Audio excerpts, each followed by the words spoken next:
Hello friends, आज हम बात करने वाले हैं अल्कोहल यानी शराब से रिलेटेड टॉपिक पर। ऑब्वियसली मैं एक कार्डियोलॉजिस्ट हूँ, एक इंटरवेंशनल कार्डियोलॉजिस्ट हूँ, तो ये मेरा रूटीन टॉपिक नहीं है। पर बेसिकली हमारे हार्ट के काफ़ी पेशेंट्स आते हैं, हार्ट अटैक के पेशेंट्स आते हैं जो अल्कोहल या उससे संबंधित प्रॉब्लम से ग्रसित रहते हैं।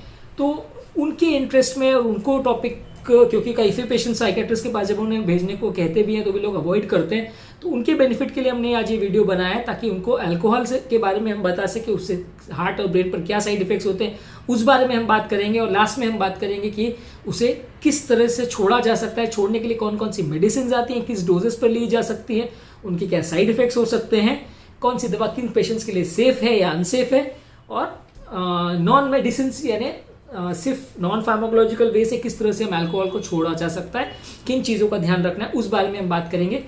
ये वीडियो काफ़ी इंटरेस्टिंग होने वाली है, इसलिए आई वुड रिक्वेस्ट कि आप लास्ट तक इस वीडियो को देखें। सबसे पहले हम बात करेंगे अल्कोहल। इसके बारे में जानने की बहुत ज़्यादा ज़रूरत नहीं है, ज़्यादातर सब जानते हैं कि अल्कोहल क्या है और हार्ट और लिवर के लिए सबसे ज़्यादा डेंजरस चीज़ है। काफ़ी सिस्टम्स को बॉडी की इफेक्ट करता है। हार्ट को किस तरह से इफेक्ट करता है, सबसे पहले इस बारे में बात करेंगे। बेसिकली हार्ट की नलियों को ये ब्लॉकेज नहीं करता है। काफ़ी लोग, कुछ लोग ऐसा भी मानते हैं कि रेड वाइन पीने से हार्ट की नलियों के ब्लॉकेजेस थोड़ा खुल भी जाते हैं।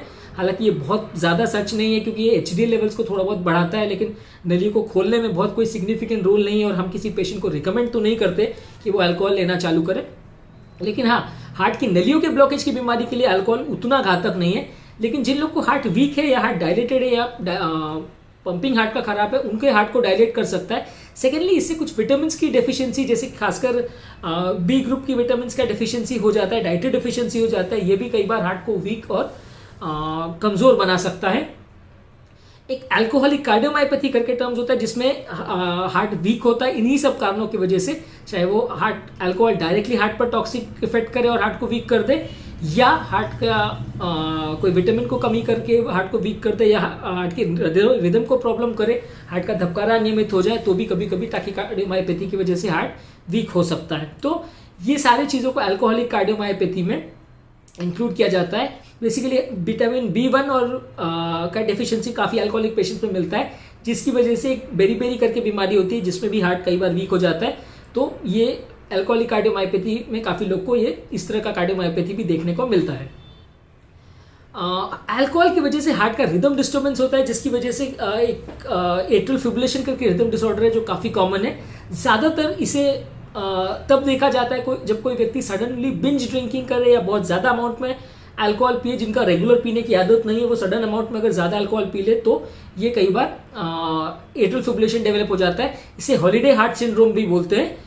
और इसमें सडनली धबकारा नियमित होता है, जिसकी वजह से पेशेंट को धड़कन महसूस होती है। कभी कभी अगर हार्ट से कोई क्लॉट निकल के ब्रेन में चला जाए तो पेशेंट को लकवा भी हो सकता है। बहुत ज़्यादा देर तक अगर एट्रियल फिब्रिलेशन डेवलप होता है तो हार्ट का पंपिंग वीक हो जाता है, जिसे टैकीकार्डियोमायोपैथी कहते हैं। हमने एट्रियल फिब्रिलेशन के बारे में अलग से वीडियो किया है, जिसे आप अलग मेरे चैनल पर देख सकते हैं। अल्कोहल से रिलेटेड टैकीकार्डियोमायोपैथी, एट्रियल फिब्रिलेशन कंपैरेटिवली थोड़ा कम कॉमन है, लेकिन पॉसिबल है। और ये एक इनडायरेक्ट वे है हार्ट को डैमेज करने का, जो अल्कोहल के वाले पेशेंट्स में कई बार देखने को मिलता है। अब हम बात करेंगे अल्कोहल और हार्ट अटैक्स के बारे में। अल्कोहल से नलियों की ब्लॉकेजेस डेवलप नहीं होती, जैसा कि मैंने कहा, लेकिन कभी कभी बहुत ज़्यादा अल्कोहल पीने से बॉडी का क्लॉटिंग मैकेनिज्म ट्रिगर हो सकता है, जिससे सडनली हार्ट अटैक आ सकता है।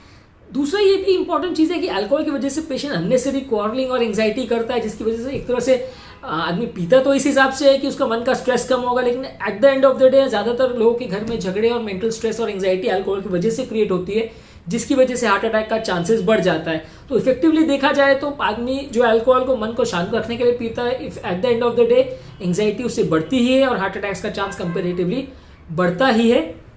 दूसरा एक और इम्पॉर्टेंट चीज़ है कि ज़्यादातर लोग अल्कोहल के साथ बहुत सारे स्नैक्स को यूज़ करते हैं।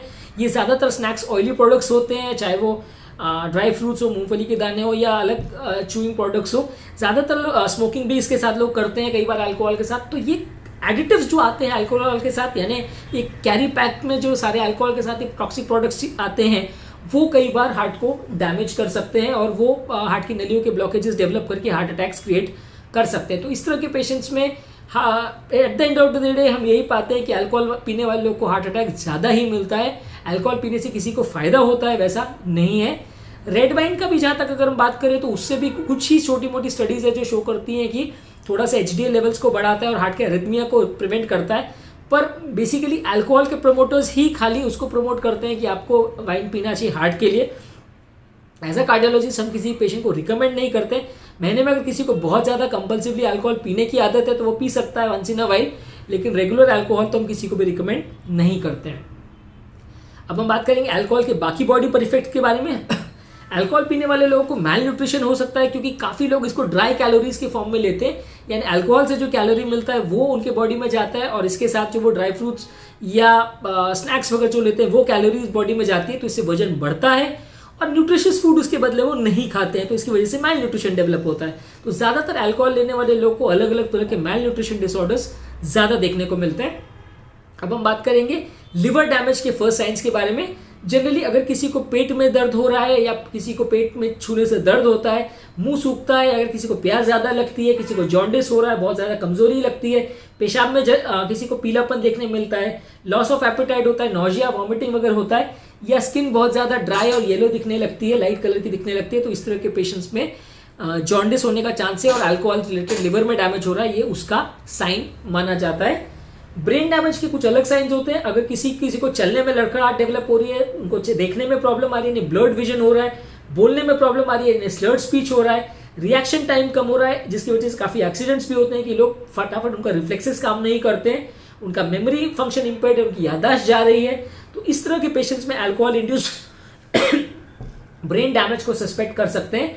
और ज्यादातर कुछ प्रॉब्लम्स कई बार पेशेंट्स का ऐसा ये होता है कि कई बार 1-2 ड्रिंक्स लेने से time being problem sort out भी हो जाती है, लेकिन ये early signs of brain damage है और इस तरह के पेशेंट्स को ऐसा माना जाता है कि ब्रेन रिलेटेड परमानेंट डैमेज होने के चांस भी है। एक वर्निकीज एन्सेफेलोपैथी करके अल्कोहल रिलेटेड ब्रेन डैमेज होता है, जो काफी केसेस में न्यूरल विटामिन वगैरह को लेने से रिवर्स भी हो जाता है, लेकिन ये अल्कोहलिक पेशेंट्स में ब्रेन डैमेज का साइन होता है।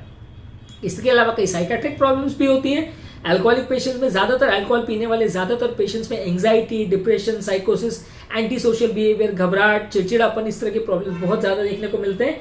ये जब वो ड्रिंक करते हैं उस टाइम पे भी देखने को मिलता है और जब वो ड्रिंक छोड़ते हैं तब भी देखने को मिलता है। और ज्यादातर जब वो साइकेट्रिक प्रॉब्लम्स अल्कोहल छोड़ते हैं तो 1 महीना से 1.5 महीने तक पेशेंट को प्रॉब्लम्स ज्यादा होती है। कई बार ये अल्कोहल रिलेटेड सिंड्रोम्स जो है, अल्कोहल रिलेटेड ये जो साइकेट्रिक प्रॉब्लम्स है, ये ड्रिंक सडनली अगर पेशेंट छोड़े तो उसके 1 महीने के आसपास क्लस्टर करती है और पेशेंट्स को लगभग अल्कोहल रिलेटेड प्रॉब्लम्स जैसा ही सिंड्रोम्स जैसे पेशेंट को देखने पे लगता है। कभी कभी अल्कोहल विड्रॉल भी होता है, ये काफ़ी हॉस्पिटलाइज पेशेंट्स में हमें देखने को मिलता है कि अगर हॉस्पिटल पेशेंट में 2-4 दिन अगर वो रह जाए और उसका अल्कोहल सडनली छुड़ा दिया जाए तो वो एक साइकोसिस वाले या पागलपने वाले स्टेज में भी कई बार पेशेंट पहुंच जाते हैं, जिसको कई बार मैनेज करना हॉस्पिटल में बहुत मुश्किल पड़ता है। ऐसे पेशेंट को हमें प्रीमैचुरली डिस्चार्ज भी करना पड़ता है कि घर जाके अल्कोहल पीना चालू कर ले भैया, लेकिन कई बार लोग इतने पागलपन के स्टेज में पहुंच जाते हैं कि उन्हें हॉस्पिटल में रखना भी मुश्किल हो जाता है, मैनेज करना भी मुश्किल हो जाता है। इसे अल्कोहल विड्रॉल सिंड्रोम बोलते हैं। अब लास्ट में मेनली बात करेंगे अल्कोहल को छुड़वाने के बारे में, यानी डी एडिक्शन के बारे में बात करेंगे। सबसे पहले अल्कोहल को छुड़ाने के लिए किन दवाइयों का यूज करते हैं उस बारे में बात करेंगे। उसके बाद नॉन मेडिसिनल चीज़ों के बारे में बात करेंगे, यानी मेडिसिन के अलावा जो और तरीके हैं या नुस्खे हैं जिनसे हम ड्रिंकिंग वालों को लोगों को कन्विंस कर सकते हैं कि उन्हें अल्कोहल छोड़ना है और अगर वो वापस पीना चाहे तो उनके क्रेविंग्स को कम कर सकते हैं, इस बारे में हम बात करेंगे। अल्कोहल छोड़ना बहुत इजी नहीं है क्योंकि ब्रेन के प्लेजर सेंटर्स को स्टिमुलेट करता है। जब अल्कोहल व्यक्ति छोड़ने लगता है तो ये प्लेजर सेंटर्स में जो न्यूरोट्रांसमीटर लेवल्स है, डोपामिन लेवल्स है, वो कम हो जाते हैं, तो ब्रेन में क्रेविंग डेवलप हो जाती है, उस बार बार नशा करने का मन करने लगता है और व्यक्ति कई बार इस सेंस को बर्दाश्त नहीं कर पाता, कई बार पागलपनी के स्टेज में भी पहुंच जाता है। तो इसलिए अल्कोहल क्योंकि ये एडिक्शन है, इसे छोड़ पाना इतना ईजी नहीं है। स्पेसिफिकली इसमें साइकेट्रिस्ट का रोल आता है। अगर ज़्यादा किसी को अल्कोहल लेने का आदत है तो हम वैसे लोगों को साइकेट्रिस्ट के पास भेजते हैं। इंडिया में काफ़ी साइकेट्रिस्ट डॉक्टर्स के पास जाने के टाइम काफ़ी लोगों को एक सोशल स्टिग्मा रहता है, उनको ऐसा लगता है कि साइकेट्रिस्ट डॉक्टर खाली पागलपने का इलाज करते हैं, लेकिन ऐसा सच नहीं है। इस तरह के डी एडिक्शन रेजिमेंट्स में भी साइकेट्रिस्ट आपकी मदद कर सकते हैं और इस तरह की जो दवाइयाँ जिनके बारे में बात करूंगा वो दवाइयाँ भी ज़्यादातर साइकेट्रिस्ट ही मैनेज करते हैं। उनको किस डोजेज में पेशेंट को कितने टाइम तक देना है उसको भी ज़्यादातर साइकेट्रिस्ट डॉक्टर ही मैनेज करते हैं।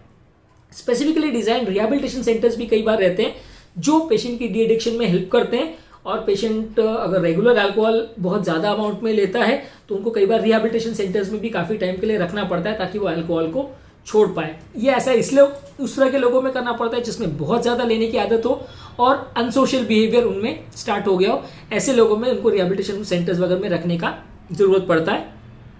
फैमिली मेंबर्स का इसमें बहुत ज़्यादा रोल है, क्योंकि अल्कोहल जब व्यक्ति छोड़ना चालू करता है तो उस फेज में बॉडी बिल्कुल उसको एक्सेप्ट नहीं करती है और बहुत ज़्यादा विड्रॉल सिम्टम्स डेवलप हो जाते हैं। अगर पेशेंट का डिटर्मिनेशन कई बार कम हो जाए तो उस समय फिर रिलेटिव्स को या फ्रेंड्स को उसको हेल्प करना ज़रूरी है। अगर हम सिर्फ पेशेंट पर ही उसका बर्डन डाल दें कि आपको ही अल्कोहल छोड़ना है और आपको ही सब कुछ को मैनेज करना है, तो कई बार वो सक्सेसफुल नहीं हो पाएगा। इस सब चीज़ों में फैमिली मेंबर्स का बहुत ज़्यादा इंपॉर्टेंट रोल है और ऐसा देखा गया है कि जहाँ फैमिली बहुत सपोर्टिव है और बहुत ज़्यादा हेल्पिंग है, वैसे patients at the end of the day alcohol को ज़्यादा अच्छा छोड़ पाते हैं, ज़्यादा लॉन्ग टाइम तक छोड़ पाते हैं और उनमें रिलैप्स या वापस से अल्कोहल लेना चालू करने के चांसेस भी कंपैरेटिवली कम होते हैं एज कम्पेयर जो लोगों में फैमिली का सपोर्ट कम रहता है या जो लोग अकेले रहते हैं, उनका सक्सेस रेशियो इसमें काफ़ी कम रहता है। अल्कोहल के बॉडी के लगभग सब सिस्टम्स पे साइड इफेक्ट रहते हैं। हार्ट के अलावा ये लिवर, किडनी, ब्रेन सबको ही अफेक्ट करता है और बॉडी के नर्व्स वगैरह को भी डैमेज करता है। तो इसलिए अल्कोहल को जब हम छोड़ते हैं, जब डी एडिक्शन में जाते हैं, तो ये सारे सिस्टम्स धीरे धीरे करके इम्प्रोवाइज होते हैं। हालांकि अल्कोहल छोड़ने से तुरंत ही वो प्रॉब्लम सॉर्ट आउट हो जाती है और प्रॉब्लम कभी नहीं आएगी, वैसा नहीं होता। पर यूजली डी एडिक्शन जब हम करते हैं तो धीरे धीरे करके उसमें सारे सिस्टम्स में इम्प्रूव होने चालू हो जाता है। जो पेशेंट्स को सडनली अल्कोहल अगर छोड़ते हैं या सडनली वो बंद करते हैं, उसमें उनको नींद बहुत कम आती है, उनका स्लीप हैबिट्स कई बार अफेक्टेड हो जाता है। उसमें नींद अगर आती भी है तो प्रॉपर रिफ्रेश नहीं लगता पेशेंट को, यानी शॉर्ट वेव स्लीप का जो फेज रहता है वो कंपेरेटिवली कम हो जाता है और रात को पेशेंट की बार बार उठने का या जागे रहने का चांसेस कंपेरेटिवली बढ़ जाते हैं। ऐसे लोगों में जब वो ड्रिंकिंग वापस चालू कर देते हैं तो ये फेज चला जाता है, लेकिन ऑब्वियसली आपको ये कारण नहीं बनने देना है कि वो वापस से अल्कोहल लेना चालू करें। और अनफॉर्चुनेटली ये भी प्रॉब्लम है कि ज़्यादातर सिडेटिव्स भी अल्कोहलिक पेशेंट्स में असर नहीं करती है। आप बहुत ज़्यादा बेंजोडाइजिपीनी या नींद आने वाली दवाइयाँ जो भी आप अल्कोहलिक पेशेंट्स को देते हैं, क्योंकि इनके स्लीप सेंटर्स इतने ज़्यादा अल्कोहल से अफेक्टेड रहते हैं कि रेगुलर डोज में दवाइयाँ उनको असर भी नहीं करती है। तो इसलिए स्लीप का प्रॉब्लम होना अल्कोहल लेने वाले लोगों में और अल्कोहल छोड़ने वाले लोगों में दोनों में ही प्रॉब्लम क्रिएट करता है। अब हम बात करेंगे दवाइयों के बारे में। एक कॉमन दवाई है जिसे डाइसल्फिराम बोलते हैं। ये एक डी एडिक्शन में काफ़ी लोग यूज़ करते हैं। थोड़ी स्ट्रॉन्ग दवा है जिसको कई बार ऐसा दिया जाता है कि अल्कोहलिक जो है उसके खाने में या उसके ड्रिंक में मिला के उनको दे दें इसको। लेकिन अगर लेने के बाद पेशेंट अल्कोहल पीता है तो उसको बहुत ज़्यादा सिग्निफिकेंट साइड इफेक्ट्स होते हैं। नॉजिया, वॉमिटिंग, घबराहट बहुत ज़्यादा होती है और पेशेंट को बहुत खराब लगने लगता है। तो एक तरह से देखा जाता है कि जो पेशेंट को सेंस ऑफ वेलबींग या अच्छा लगने लगता है अल्कोहल लेने के बाद, वो चला जाता है। और डाइसल्फिराम जिन लोगों को दिया जाता है उसके बाद अगर वो एक बार भी अल्कोहल पीते हैं तो तबीयत इतनी बिगड़ जाती है कि पेशेंट घबराने लगता है। पर ऐसा उन लोगों में करना चाहिए जो लोग वंस इन अ वाइल ही अल्कोहल ले रहे हैं या बहुत रेयरली ही उनका नॉर्मली उनका वो भी उनका अल्कोहल को छोड़ने का विल पावर है वो काफ़ी अच्छा है। वंस इन अ वाइल ही अगर वो अल्कोहल ले रहे तो चलेगा। जो लोग हैबिचुअल अल्कोहल ड्रिंकर्स हैं या अल्कोहल एडिक्ट्स हैं या जो बहुत ज़्यादा लेने की आदत है, जो डाइसल्फिराम लेने के बाद भी अगर अल्कोहल लेते हैं तो उनके लिए फिर जान का खतरा भी हो सकता है। तो ऐसे लोगों में डाइसल्फिराम देने से पहले आपको प्रॉपर आपके साइकियाट्रिस्ट या डॉक्टर से डिस्कस करना ज़रूरी है। इसके अलावा कुछ और मेडिसिन आती है। एक कैम्प्रोजेट करके, कैम्प्राल करके दवा आती है। ये एक रीसेंट एडिक्शन है की मेडिसिन है जो अल्कोहल रिलेटेड जो डी एडिक्शन के प्रॉब्लम्स है या जो मेंटल स्ट्रेस है या ब्रेन रिलेटेड चेंजेस है या मेंटल डिस्कम्फर्ट जो ब्रेन में डेवलप होता है उसको कंपैरेटिवली कम करता है। एक नाइट्रेक्सोन करके मेडिसिन आती है। ये ओपियोइड डिसऑर्डर्स और अल्कोहलिक्स पर रिकमेंडेड है। ये यूजली लेने के 1 से 2 घंटे के बाद असर करती है और इसके बाद इसको कई बार एक्सटेंडेड रिलीफ फॉर्मुलेशन या इंजेक्टेबल फॉर्मुलेशन में भी दिया जा सकता है, जो कि पेशेंट की बॉडी में कुछ दिनों तक असर करता है। ऑलमोस्ट कई दिनों तक ये पेशेंट को अल्कोहल से रिलेटेड क्रेविंग्स वगैरह को कम करने में मदद करता है। नाइट्रेक्सोन के साइड इफेक्ट से लोगों को डिप्रेशन हो सकता है, किसी किसी को अबनॉर्मल साइकोलॉजिकल प्रॉब्लम्स डेवलप हो सकते हैं। तो इसको लेने से पहले आपके साइकियाट्रिस्ट के साथ डिस्कस करना जरूरी है।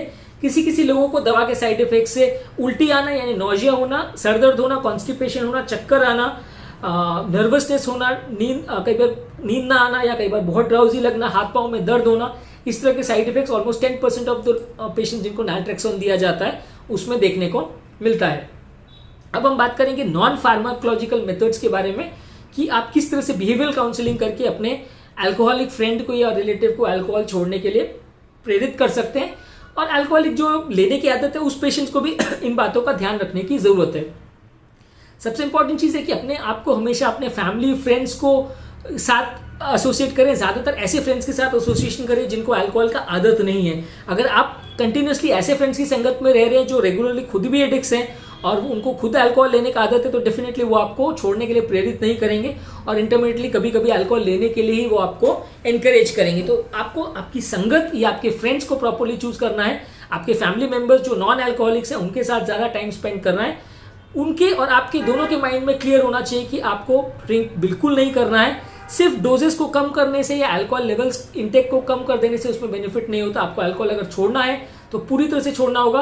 कई लोग ऐसा करते हैं कि जिनको 10 ड्रिंक का आदत है वो सडनली रिड्यूस करके 5 पे आ जाते हैं, 4 पे आ जाते हैं, पर वैसा बहुत लॉन्ग टाइम तक वर्क नहीं करता और कई बार ऐसे लोगों में रिलैप्सेस होने का भी चांस काफ़ी ज़्यादा रहता है। कुछ दिनों के बाद जब वो हार्ट अटैक से रिलेटेड फियर फैक्टर चला जाता है तो अल्कोहल वापस से चालू हो जाता है और वो काफ़ी ज़्यादा अल्कोहल लेना चालू कर देते हैं, कई बार पहले से भी ज़्यादा लेना चालू कर देते हैं।